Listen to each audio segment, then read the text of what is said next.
No, it wouldn't be YouTube mad at us. Guys over on Twitch and DLive, we are back up at this point. I am getting the YouTube back up. There will be a new link up in the Discord because that will automatically connect off of this. But yeah, looks like I had a short blink in the connection. We are back up and we are back running. So go ahead and check that out. I do have the new link up here. That's up in the Discord. So go ahead and connect back up with us if you can over here. But yeah, you were just talking about when I noticed this up here. What was I saying? Remind me what I was talking about. We were talking about the fact I pretty much just said that the guy had been shot in the parade, and you had started talking about what was going on with that. Oh yeah. I was talking about the fact that like I belong to a few like hard left groups, like tanky groups. I kind of just like lurk in there to see what they're talking about.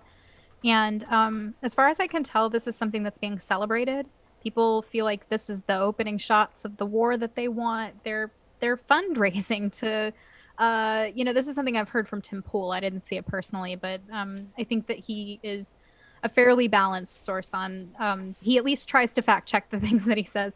And he says that people are having fundraising accounts for things like Kevlar and helmets Mm-hmm. and stuff like that. And I have seen personally people who are of that political persuasion, you can call it a politic, they are gearing up. They think that this is the big overthrow that they've always wanted, the big revolution that they've always wanted is at hand. And anybody who, oh, that's the point I was making. I remember now what I was saying. Okay, so news stories, they like to call anybody who fights with protesters right wing, conservative, white supremacist. But there are so many different types of people who oppose this protesting, who oppose this sort of like Antifa ideology, that really they're at war with anybody who opposes them. And that doesn't necessarily mean right wingers. Anybody who opposes them will be labeled that way, as we've seen the media do. But that doesn't mean that it's like pretty much all the like regular Joe people in this country. I haven't talked to anybody in the wild who is like, yeah, I really appreciate what these Antifa people are doing. Nobody feels that way. There's nobody that I've talked to. And, I know a lot of people who are like apolitical. They're not involved in this stuff the way that you and I are. Right. Like all the people that we listen to and talk to on a daily basis who are like obsessed with this stuff. They're not like that. And the regular people, they don't think any of this is good. So there are plenty of people who are gonna, yeah, if I need to raise that fist in public so that you don't beat the hell out of me and burn my house down, I'll do that. But on the backside, they don't want this to continue. They don't support this. This isn't a representation of anybody but this radical political ideology. And I think that, like I said before, people that break windows, they don't vote. Right. This is my contention. Like in the middle of all the 60 to 100 nights of rioting they've had in Portland, how many of those people you think like made it down to the tag office to get registered? Mm-hmm. Like, I don't think so. And I mean, there are a lot of people out there that think that this is supposed to be some great retribution for the noble protesters that Kyle Rittenhouse killed. Yeah, that's how they feel. They feel that this is, you took one of ours, we're going to take one of yours. And a lot of these people think that this Huber guy that got his arm blown off is a saint. I've seen that fundraiser going. I mean, that's local for me too, because that guy was from the western part of the county. He's a lucky fool, is what Mm-hmm. he is. He is lucky that he didn't get his brain pan opened up and that Kyle chose to disable his arm with extraordinary trigger discipline instead of to ventilate his skull, which could have happened and might have happened if you had a less disciplined person um, in that situation. Like, I'm just amazed the 17-year-old kid was able to show that level of discipline, frankly. I mean, I'm 37 years old, and I definitely don't think I would have been holding my cool in that in the heat of a situation like that. So that guy should thank Kyle Rittenhouse. I know I said that already, but like, let me reiterate. Thank you, Kyle, for Yeah. not blowing his brains out of the back of his skull. Well, since this is still a developing story here, we don't have a lot of the facts about this one going down as we go. We're going to treat this, and I'm going to catch up with Elaine on this next week. We're going to keep moving along here because We are at, where are we at on this so far? Even with the interruption, we're at the 134 mark here. Try to keep it under 2. Doesn't always work, especially, I mean, you and I can talk. We've done it. You have done my first 3-hour stream. You were my first one to crack the 3-hour mark. I'm a loquacious person. If you give me a thing to talk about, I will talk. But we are going to keep moving along here, and we're going to talk just a bit about the RNC. Now, with everything going on, I will plead ignorance to the RNC because I had a lot bigger things going on my mind. And I did talk just a little bit about that as I was going through and doing contemporary. Looks like we had a brief husband docs over there in the background. Is that an army crawl that I see going on over there? I'm just trying to do a handoff, man. That's awesome. Look. Just... I'm blocking the door, Evan. Just go. The duct tape. Sorry about that. Oh, we've had some stuff Close like the that door. before. Anyway, so the RNC, I didn't see a lot of the stuff that went along with this. Apologies. I didn't see the Trump speech, obviously. I just watched a little bit of that today, and I haven't seen the full speech off of this here. But I've seen bits and pieces, but I mean, like, if you've seen any other Trump speech, you've kind of seen the speech. well, I mean, and one of the difficult things to keep up with this was, for the most part, other than Biden's acceptance speech, which was 25 minutes, that I picked apart point by point. I mean, the Trump speech was over an hour. He held it together for 25 whole minutes. Yeah. Did you see my breakdown of that over on? No, I haven't. No, I actually got sick, so I haven't seen anybody's new stuff. So I have like a stack of videos to go through. Yeah, but I'm did. amazed that he made it through 25 whole minutes. Yeah. Wow. I did a point by point breakdown on Ed Talk. It took me almost 2.5 hours to do that Ed Talk because it took me an hour and a half to do the speech, and then I gave everybody an hour a question and answer because it's what I usually. That's my Saturday thing is Q&A usually. But I did a 90-minute breakdown of the Biden speech, point by point. We sat back and listened to it. Yeah, I mean, Trump definitely, first of all, loves to be in front of a microphone. Mm-hmm. We might have that in common. So, you know, they probably have to, like, give him flashing lights to get him off. And he seems like he goes off script a lot. But Joe goes very purposefully and is definitely probably reading from a cue card. Mm-hmm. So I think that there's a pretty big difference in, like, competency. But just my personal opinion. Well, one of the things that actually really contrasted the RNC to the DNC, first of all, I know they tried to sell the narrative of the DNC beat the RNC by numbers, and every number that I've seen, every rating number that I've seen, just blows that narrative completely out of the water. The RNC blew the DNC out of the water every night that it was up and on. Even with Kenosha burning down, the RNC blew the DNC out of the water. Also, I mean, they couldn't have wished for better PR than for the left to have the irrational reaction to them at that gathering that they did. Mm-hmm. I mean, it's not even, it's like, that's half the convention right there. I think that sways more people, the after party, you know, swayed more people than anything that might have happened during the convention. Because I'm disinterested. I didn't tune into any of that. I purposefully ignored both conventions. Well, so I couldn't offer a lot on, you know, the quality of the convention or the quality of the speeches. But I will tell you that the reaction that the left had to the RNC as people were trying to leave to get back to their cars and back to their hotel rooms, that definitely caught my attention. Yeah, I got some video of that here. That's up on the stack in just a little bit. Okay. All right. Sorry, I know I skip ahead. One of the things that I wanted to talk about with that was, I mean, the difference of speakers that was in.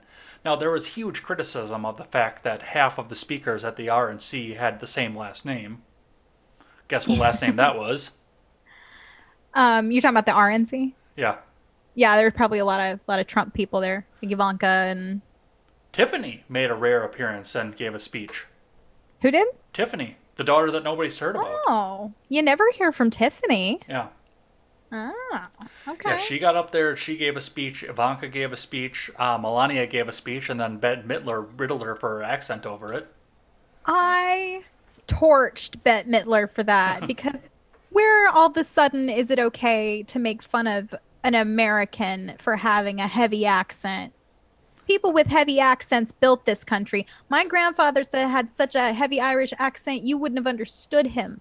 That's how, and he couldn't read either. And you Hmm. know what? He raised six children and fought in a war for this country. So screw you, Bette Midler. Sorry. Not that she's watching, but if she does. But the RNC actually did bring up some of the everymen, some of the actual people that were out that were being affected by the political climate that were out here. And I actually cut up and got 4 speeches from the RNC to watch on video. We're going to do 2 of them just because of the fact that these were the you and me's, the people that are famous now because of the fact that politics hit them at home. And the first one that I want to talk about is the McCloskeys gave a speech. And The I thought that couple was, yeah, from the gated community that had the guns. yeah, Yeah. they gave a speech, and I thought that was really, really interesting to juxtapose against Rittenhouse because of everything that happened with him and the fact that he is getting crucified for defending himself. And they also they have charges pending over the fact that they defended themselves. So Hmm. Hmm. I've got 2 minutes here, so let's see what they have to say in 2 minutes. They had about a 6-minute speech, but I cut it down to 2. Okay. Good evening, America. We are Mark and Patty McCloskey. We're speaking to you tonight from St. Louis, Missouri, where just weeks ago you may have seen us defending our home as a mob of protesters descended on our neighborhood. America is such a great country that not only do you have the right to own a gun and use it to defend yourself, but thousands of Americans will offer you free advice on how to use it. At least that's what we experienced. Because she has terrible trigger discipline. What you saw happen to us could just as easily happen to any of you who are watching from quiet neighborhoods around our country. And that's what we want to speak to you about tonight.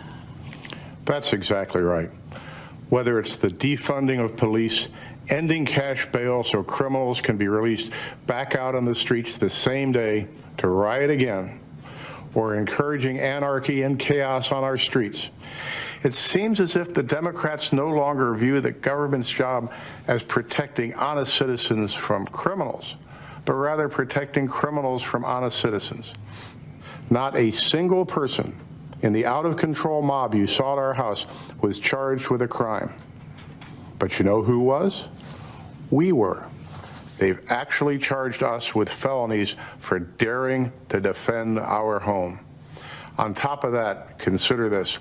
The Marxist liberal activist leading the mob to our neighborhood stood outside our home with a bullhorn screaming, "You can't stop the revolution." Just weeks later, that same Marxist activist won the Democrat nomination to hold a seat in the U.S. House of Representatives. In the city of St. Louis, that's the same as winning the general election. That Marxist revolutionary is now going to be the Congresswoman from the 1st District of Missouri. Oh. Yeah. And I knew that too. I knew that happened with that. But yeah, that's absolutely going on along with that. And yeah, juxtapose those two against Kyle Rittenhouse and the fact that, yes, they're being charged with a felony for the fact that they defended themselves. When I was 21, I worked as a telemarketer and got told to jump off a building multiple times. But one guy who was an older man told me, "Young lady, I need you to understand that there are things happening in this country that, basically he was trying to warn me that I needed to know about some things." And he recommended a book to me called None Dare Call It Treason. And I was 21 at the time. I bought the book and I never read it. I didn't read it until I was 36 last year. And the book was all about how communists actively work to infiltrate political positions in our government and in our government and in our universities. And I read this book with kind of a smirk, like, oh, this is one of those, what was that book? William Cooper book. behold a pale horse. I'm like, oh, this is one of those conspiracy theory things, you know? Okay. But a year has passed since then, and I have actively seen the results of people who are confessed communists and Marxists attaining positions within our universities, positions within our governments, and the wool has fallen from my eyes. And what I would have laughed at a year ago as a conspiracy theorist, I now almost daily find myself going, wow, John Stormer was right, who's the man who wrote that book, None Dare Call It Treason. And I'm astonished that people in America would elect, socialists and communists to these positions, but they are doing it. And that's a disturbing turn for our country because communism doesn't work and it often kills a lot of people. My future wife is in among those people. Your future wife? Yes. Who's your future wife? Alexandria Ocasio-Cortez. Oh, wow, you're shooting for the stars, aren't you, pal? No, she's cute as a button, Seems like she could cook, maybe. I don't know about those politics, though. But yeah, I mean, horse teeth. I would. No, she's cute. Come on. She's cute. There's that video with her dancing and she's being all fun. And if you didn't know anything about her politics, you would think that she was cute. At least I would, anyway. But that this is not. The communists never intended to fight a war with America. They believed and wrote that America would be infiltrated through their youth. They weren't after you, they were after your kids. Mm-hmm. And that America would fall into their hands like a ripe piece of fruit. And this is a sentiment that, because I actually read communist literature. I know a lot of people who are anti-communist won't read their literature, but in order to understand your enemy, you should understand what they're saying. And this sentiment is echoed across many communist writers, which is that America, we're not ever going to fight a war with America. America needs to be taken from within by its own youth, by its own children, and then fall into our hands like a ripe piece of fruit. And when I hear things like a person with a bullhorn who screams at people on their own property that you can't stop the revolution is now a congressperson, I mean, that's alarming. That should alarm other people. And I don't know. Yeah, just like that video that I showed after the 12-hour stream. You were there at the end of the 12-hour stream, right? And the hangout afterwards. I was on the first one. I didn't make it back to the second one because I ended up getting tanked in a Longhorn with my husband. So. I will. I got a video off of my Clips channel that I used to load the videos into there of why they were riding in Madison, and that's another bullhorn thing. And it's funny as hell too. So it'll be worth it to watch. After we're off camera, I'll show you that one. There are a lot of people who, they hear people decry communism and socialism in the types of ways that these are organized movements. Mm-hmm. But it's not a silly thing, and I'm not a big fan of McCarthyism or any of that kind of stuff. I'm not trying to reenact the Red Scare. But what I'm telling you is that these people are self-confessed, professed communists, professed Marxists, and their intention is to destroy this country. And while I might not be a fan of the government, and I think that the government needs massive reduction, I will be damned if I live under a communist government. So, take that shit seriously. Don't laugh at it. It's not a joke. Yeah, I know, and I understand, and I see it all going along. I mean, I worked in Madison forever, so I never lived there, thank God, but I worked around there, and I saw all the stuff that was going on down State Street and everything. And I was seeing it around Kenosha, too. I see the redistributionist ideas that go along with them. Oh, and I don't mean don't laugh at it is to never have any gallows humor about the shit that's going on, because that is the only way to stay sane.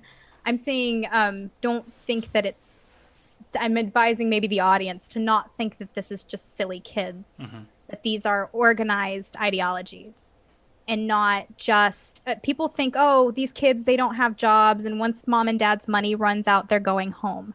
No, they're not. They're organized, they're funded, and they have an ideology. And they might be kids, but, that's who they can get to put their bodies in the line for these ideologies. that's who they pull into their cults. So, just be aware that this has been something that's been like growing in our society for a long, long time. And it's not just some silly kids that are going to go away when their money runs out, when their parents' money runs out, so to speak. Well, speaking of kids being drug in for their or to forward an ideology, that was the other one that I wanted to highlight from the RNC this week here is that they gave a speech to Nick Sandmann. And now I actually want to give a quick shout out to Matt Walsh over on the Daily Wire, who had his producers clip this up for me, so I didn't have to go find the highlights. They were all conveniently done for me. I just had to clip the bearded man out from the beginning and end of this. Oh, how nice. And let's see what Nick Sandmann had to say at the RNC, and then we will move on and talk to what happened outside the RNC, which is even better, I think. My name is Nick Sandmann, and I'm the teenager who was defamed by the media after an encounter with a group of protesters on the steps of the Lincoln Memorial last year. Before I begin, I'd like to thank President Trump for the opportunity to share some of my story and why it matters so much to this November's election. In 2019, I attended the March for Life in Washington, D.C., where I demonstrated in defense of the unborn. Later that day, I bought a Make America Great Again hat because our president, Donald Trump, has distinguished himself as one of the most pro-life presidents in the history of our country, and I wanted to express my support for him too. Looking back now, how could I possibly imagine that the simple act of putting on that red hat would unleash hate from the left and make myself the target of network and cable news networks nationwide? Being from Kentucky, the birthplace of Abraham Lincoln, my classmates and I visited the Lincoln Memorial. I found myself face to face with Nathan Phillips and other professional protesters looking to turn me into the latest poster child showing why Trump is bad.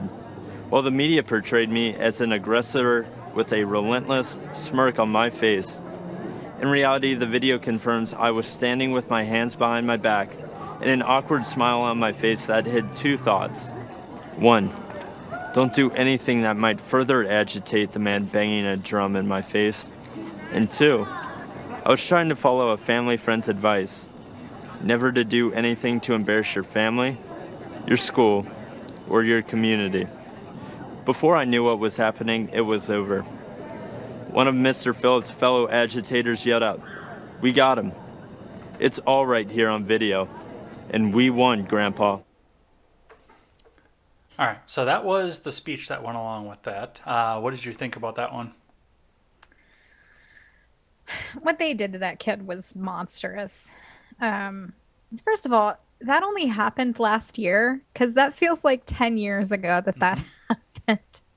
So much stuff has happened since then. What they did to that kid was monstrous.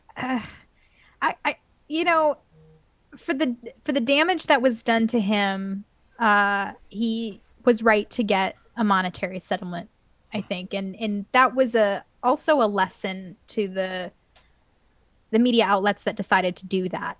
That can be expensive. You have to pay an expensive price if you do this kind of thing. I don't feel comfortable using kids as, political posters either. Right. So, I was a little uncomfortable with the idea, but I understand that he is representative of what the media is doing, and it's not like he's a small child either, 17. He's almost an adult. He's 18 now. Oh, he's 18 now. Okay. So, I don't know. It's right there on the edge, Right. Well, and that's a part of the reason I think that they brought him up to do that as well. And that's why I used those specific clips out of the four that I had chosen for the podcast. When that happened, I was still on the left, and I was horrified. I remember being horrified at that guy just smirking at that poor old Native American and the way that was portrayed to me. And then realizing what had actually happened in the story and the way that the media had framed that in order to manipulate me was just kind of like another nail in the coffin. And I think that event, I can't be alone in that. It's impossible that I'm alone in that. And I think that had to be a pivotal moment for a lot of people. Right. So I mean, like it's a lot of people will tell you who walked away from the left. It wasn't any one thing; it was a series of things. But that was one of the big bricks of why I think like there is a huge exit from the Democratic Party, and tons of people who were dyed in the wool Bernie Sanders supporters in 2016, like myself, walked away. Now, I didn't become a Republican. That doesn't necessarily mean that you became a Republican, but a lot of people have walked away from the Democrats. And I think they're about to get their asses handed to them in a way that they aren't ready for. So that's I'm sorry, I was looking at the monitor there, and I That's saw okay. your lips moving over there, and realized that the monitor from Restream is on a slight delay off of this. I thought you were still talking. I'd lost your audio again. Oh, yeah, I'm often just talking. So that's, I mean, I wanted to highlight those two specifically because, like I said, those are the everymen. These are people who just wanted to go off and live their lives. I mean, the McCloskeys were Democrats before all of this happened. And because of the political circumstance and everything else that goes along around with all of this, they're changing and they're turning. And these are people that were made famous by the fact that the left wanted them to be destroyed. Yep, that's right. And, you know, the fact that the way that they lied about that kid was so egregious that even being a person who considered themselves on the left, I was appalled by it. Like, especially, you know, I'm from Atlanta, so I have experience with Black Israelite groups because we have a ton of them around here, and I know exactly how awful those people are. And when I found out, oh, you know, these guys were screaming the thing. I don't know if you've ever watched a video of some Black Israelite protests, but they're awful. The things that they say are heinous. And for that young group of kids to decide to chant a school song and to make light of the situation, they were, you know, they were being as peaceful and non-confrontational as possible.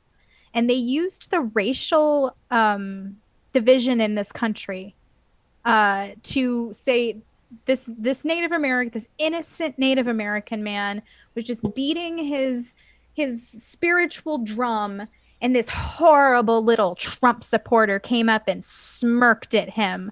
Like, I don't know if you saw the assault smirk memes that came out after that, but like, it was like, yeah, that's ridiculous. And it's insane to ruin the life of a child just because you hate who rightfully became president. And yeah, I mean, he's a huge part of why a lot of people walked away from the Democrats. So it's pretty smart to have him up there. I might have, I don't know, had Tara Reid come up there and talk. You really wanted to drive the wedge home in the fact that the Democrats are complete hypocrites.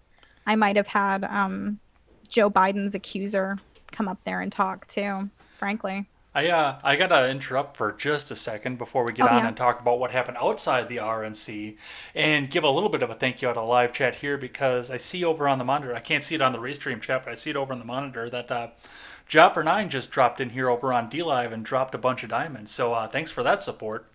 That helps out a lot over here. So thank you very much. That was very generous of you. Diamonds are a girl's best friend, especially on DLive.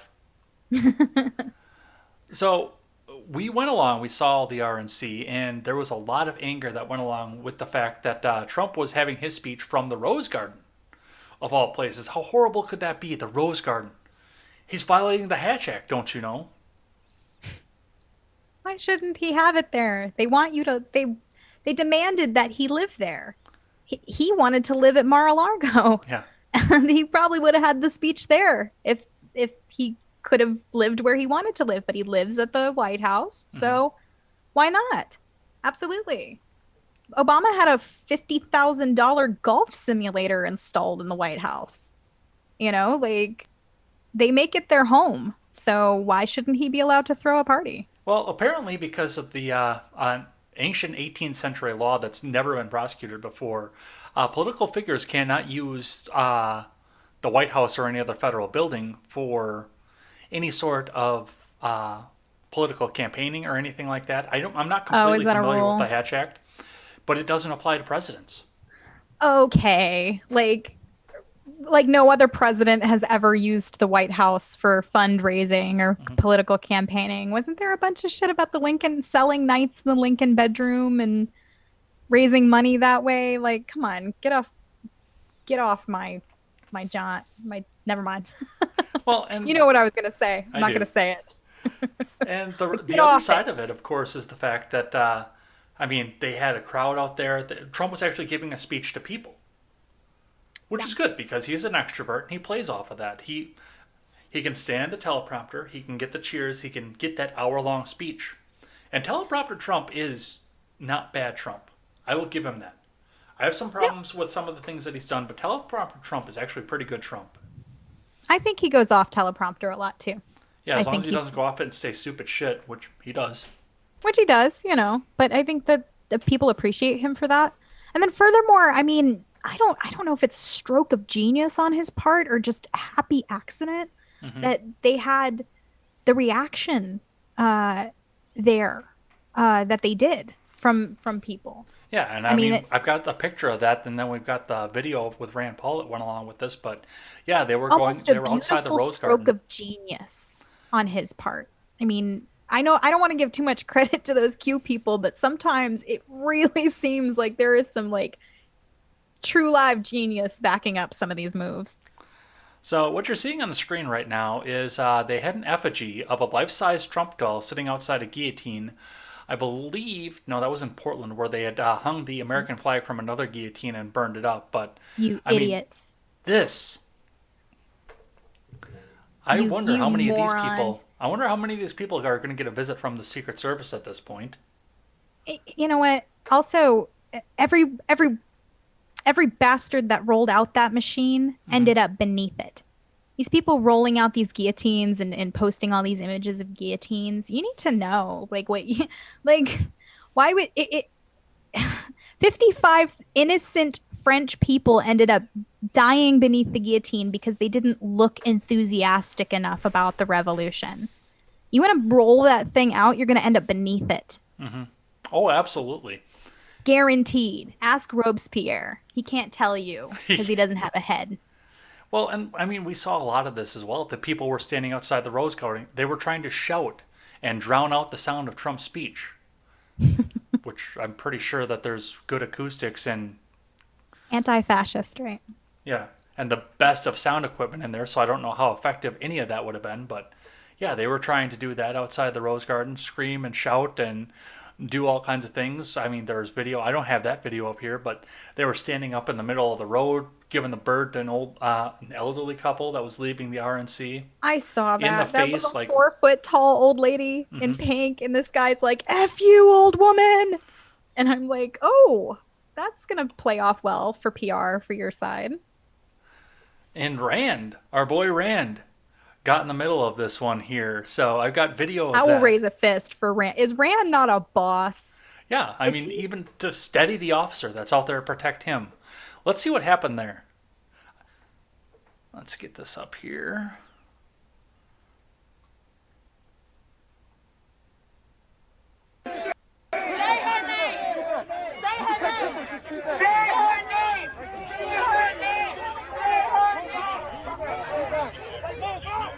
Y'all can take pictures and all that, but y'all gotta give us a move, please.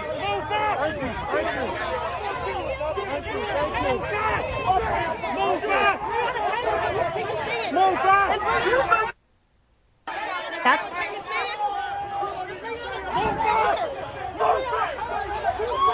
And there he is, just helping the guy up after he gets pushed down. total boss.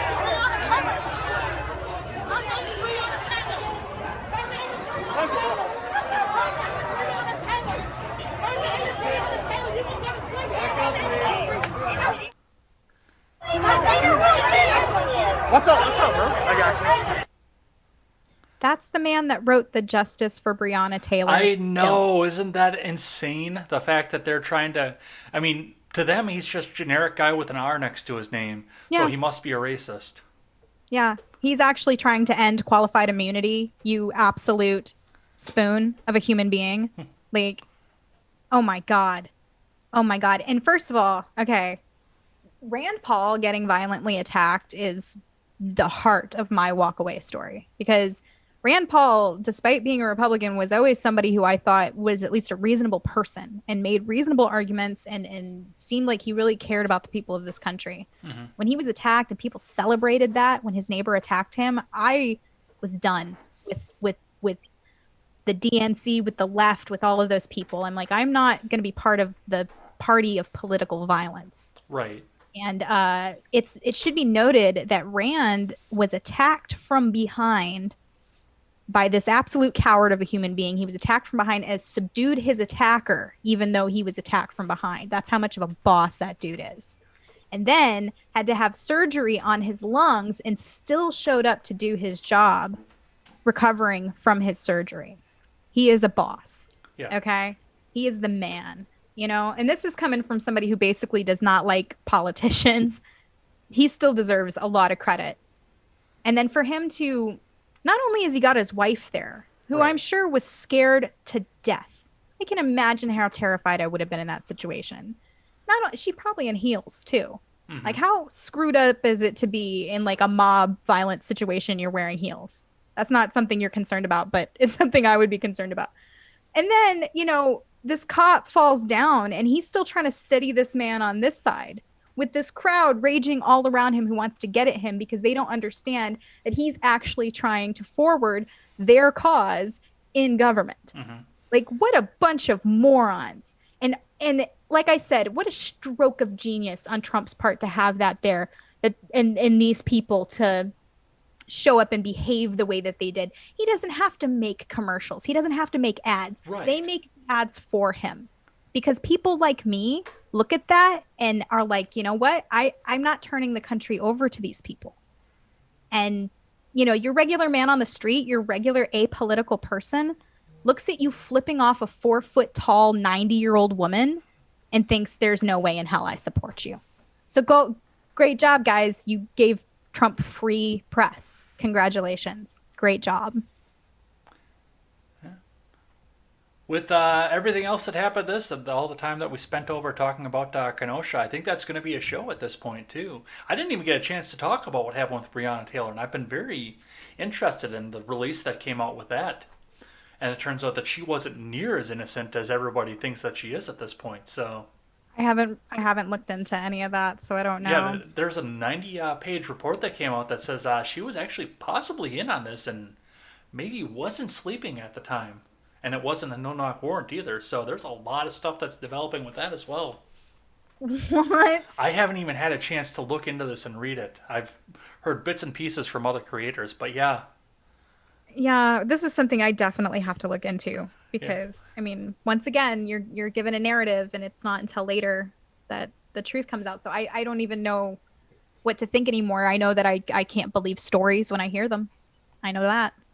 Well, as of this point here, I want to tell everybody, I'm going to read a little bit of the live chat here before we head on out of here, but all you guys over on DLive, get those stickers up. I want to see all of your stickers tonight here, and we will pop the chest as soon as I get down to the bottom of this. So, looks like Boulder Vaughn's saying it's true. There's video talking about the kid putting out the fire over in the dumpster. This is how The bad. dumpster fire. Yep. Nephilim Ninja says his favorite part was when you yelled out the band P word. Harvey says, please tell me that was Rachel. She was talking about the Ted Wheeler letter. Wait, what? I didn't hear that. When we were talking about the Ted Wheeler letter, because I read that off at Twitter, Harvey says, please tell me that was Rachel. I don't believe it was, unfortunately. Oh, no, it should be. And then, yes, we were talking about, they were saying somebody said the no-no word when Spectrum cut me off for a half a second there. Yeah, that's what happens there. Is Spectrum just blinks for a half a second, and it's enough to knock the stream off most of the time it doesn't knock it off, but it is enough to knock the stream off every once in a while. So that's what happened. They were giving us a little warning. Maybe it is Wojcicki telling Spectrum to, hey, just let him know. Nephilim says retardation is on the spectrum as well. Yeah. He also says that you look 27, not 37. Oh, well, thank you. The Chill Anarchist joined us, and he says he doesn't watch TV. And he gave me a hard, how dare you, when I said I would redistribute my wealth all over AOC. his wealth. Watching Trains Go By is in here. That's a new name. I haven't seen that one in here before. So thanks for coming in and checking us out over here. He's got a lot of interesting thing to say. I forgot which one, but it was the first Corn in America was published by one of the founding fathers with a preface that we all needed to read it and understand where their hatred came from. They have GoFundMe with over $1 million waiting for people to be bailed out. They haven't been arrested yet. So looks like that we had Joffer9 come in and drop a bunch of diamonds. So thanks for checking us out over there, Joffer9, and checking all of us out there. She's got the cocksuction sticker from the R-Rated Conservatives podcast. I love that, by the way. Watching Trains Go By referenced the speech from Israel by Pompeo. Pompeo was on the RNC and talked from Israel with everything that's going on over there, which is historic peace deal going on over there that no one's talking about. That actually pushed me into the maybe yes camp for Trump. The last time we talked, I was in the definite no over the Patriot Act. Now I'm kind of in maybe yes territory. I still don't know if I'm going to vote for him or not, but I'll actually consider it at this point. I'm registered. I don't know what I'm going to do. I got a lot of complicated feelings. Spartan says I hate Rand Paul signed Act 447, which I looked into that. Looks like that is Justice for Uncompensated Survivors Today Act of 2017, and I'm going to look into a little bit more of what's going on with that. Okay. It looks like one of my senators here was the lead sponsor of it. So it's something I didn't know about, but it's something I'm going to look into. Yeah, I didn't know about it either. Watching Trains Go By says they're like a bunch of dogs trained to attack and waiting for someone to point out a target. No minds, just an evolutionary desire to kill. Yep. Saint Actual's got a sticker up here. Saint says find that cricket and kill it. Yeah, that's going to be happening here. Need a cat. Spartan says who is pushing all this chaos? Ultimately, what is the head of the snake? And we have got stickers. We've got D-Live stickers. Money. Jake, that is me. That's got the cricket in the background here. Watching Trains Go By says that was supposed to be the Quran, but I was worried about YouTube censors. No, that's a holy book, so they'll put that in here. And Spartan will get last word for the day. It says, it is a blackmail act. I will link you some info. And we're going to hit the D-Live chest, so you guys go ahead and get ready to check that. And normally I would just go into the outro here and do all the credits and sell all the wares once again here. But since you are here and they may not know where to find you, why don't you tell them where they can find you? Yeah, if you want to talk to me, I'm on Twitter at the Libertarian Kitchen Witch, at LIBT Kit Witch. I also have a blog, Libertarian Kitchen Witch. It's mainly food history and recipes. I also have a YouTube channel, The Jessica Green Show. You can also find me by typing Libertarian Kitchen Witch into YouTube. And I run the 100 Nights of Horror Facebook challenge. We also have a Twitter at 100 Horror Nights. If you're interested in joining the largest horror movie challenge on the internet, please come and join the fun. We're going all the way to Halloween night, and you can check out our list of movies there. Are you on schedule right now, or are you behind currently? I'm behind. I think I'm 7 behind, but no one has completed the full challenge ever, and we've been doing it for, I think this is our 5th year. No, this is our 4th year. So I got 57 last year. So if I get anything more than 57, I did better than I did last year. And thanks again for coming in and checking us out. And thanks for coming and sitting in for Elaine. Hopefully she will be back here next week. I know she's had a rough couple weeks these past few weeks, so we will see what's going on with there. But looks like she will be back here next week to read the news with us. So make sure you come back and check her out and give her a good welcome back. Thanks for checking us out over there in the live chat as well. We streamed live to DLive, YouTube, Facebook, Periscope, and Twitch. I had that out of order, but I still managed to get through it as well. And if you are just checking us out now, after I get done threading the 2 videos together from our little interruption over there, we will be available over on YouTube. I'll actually put it together as one video, or over on BitChute.com. So go over there and check us out over there. Or, as I said back in the beginning, if you'd rather take us on the go, you can find us over on the audio platforms. iTunes, Stitcher, Google Play, and Spotify. Go over there and check us out. Subscribe to us on all of those platforms. And if you're on iTunes, leave us that 5-star rating and a good review. That helps us move up the charts, and it helps us overcome Apple algorithm. Also, hit the like button if you're on YouTube and the subscribe button if you're not already subscribed. That also helps us move up the algorithms. It helps tell people what to watch over on YouTube. And lastly, never take the words of bloggers, podcasters, or journalists as gospel. Find all the facts and draw your own conclusions. Lead them out. Oh, I didn't have anything prepared. I'm sorry. But definitely don't take my word for it. Fact check everything I said, for sure. Take care.